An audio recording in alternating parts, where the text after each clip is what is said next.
Goeiedag en baie welkom weer eens by hierdie uitsending. Ons praat oor daai moeilike onderwerp in die kerk, daai onderwerp van gee, van geld. En jy het sekerlik dalk al die woord gehoor wat mense sê prosperity preaching. Die Afrikaans kan vertaal word met die voorspoed teologie. As jy daai woorde hoor, hoe dink jy daaroor? Hoe voel jy daaroor? En wat dink jy daarvan? Glo jy dat God jou bonatuurlik wil seën en dat jy dit kan regkry met die regte tegnieke? Weet ek luister nou die dag na 'n televisieprediker en hy preek en hy sê hy voel vir die volgende 10 minute is daar 'n tydsgleef en as mense nou geld gee, dan gaan God hulle 10-malig seën. So as hulle R100 gee, dan gaan hulle 10 keer daai geld terugkry. En ek luister en ek dink toe, dit is presies wat die voorspoed teologie leer, die prosperity teaching. Hulle leer, of daardie tipe aanslag leer, as jy reg praat, reg glo, reg bely, as jy die regte geld saai, as jy jou 10de gee, as jy volgens elke voorskrif dit doen, dan is dit amper soos 'n piramideskema. Jy sit R10 in, jy kry R100 uit. Dis soos 'n wiskundesom. 'n transaksie met die Here.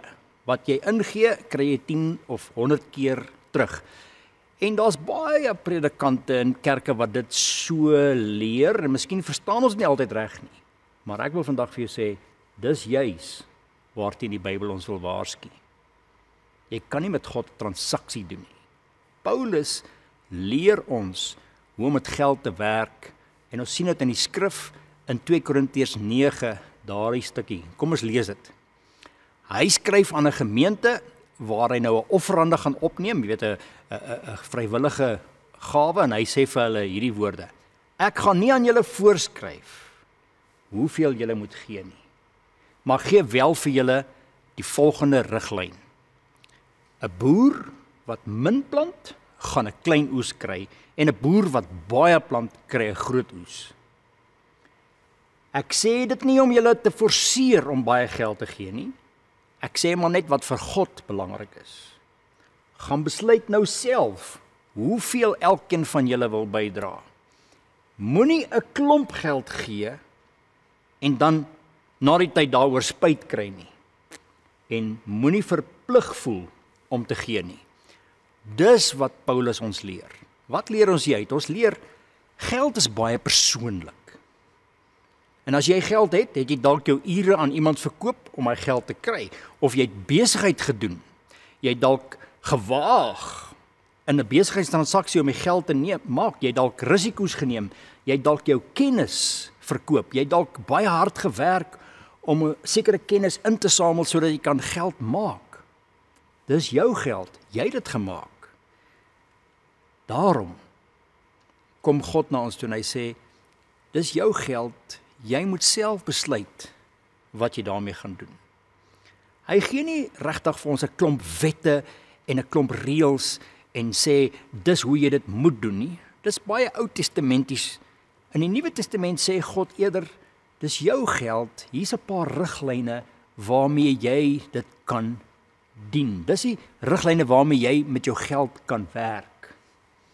So as ons vandag daaroor dink, wat glo jy oor jou geld? Glo jy God seën jou werk?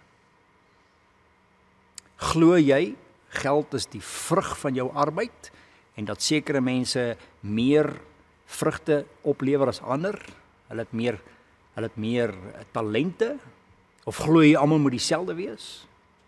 Of is jy een van daai mense wat glo, as jy R10 vir God gee, dan kry jy R100 terug. As jy R1000 gee, kry jy 10.000 terug. God vra dat ons verantwoordelik sal wees. Hy vra dat ons ook vrygewig sal wees. En dat ons sal onthou, daar is mense wat nie hierdie lewe so goed regkry soos ander nie. Daar's mense wie se omstandighede hulle nie toelaat om goeie oeste in te bring nie. Daar's mense wat se lewe van so 'n aard ontwikkel dat hulle net nie dieselfde sukses kan bereik as ander nie. En dan sê God, dit wat in jou hand is, dit wat jy gemaak het, dit wat jy geproduseer het, met hierdie wêreld wat hy vir jou gegee het. Hy vra, jy het ook 'n verantwoordelikheid om iets te doen vir hulle wat minder suksesvol is. Jy het ook 'n verantwoordelikheid teenoor die kerk wat van donasies afhanklik is.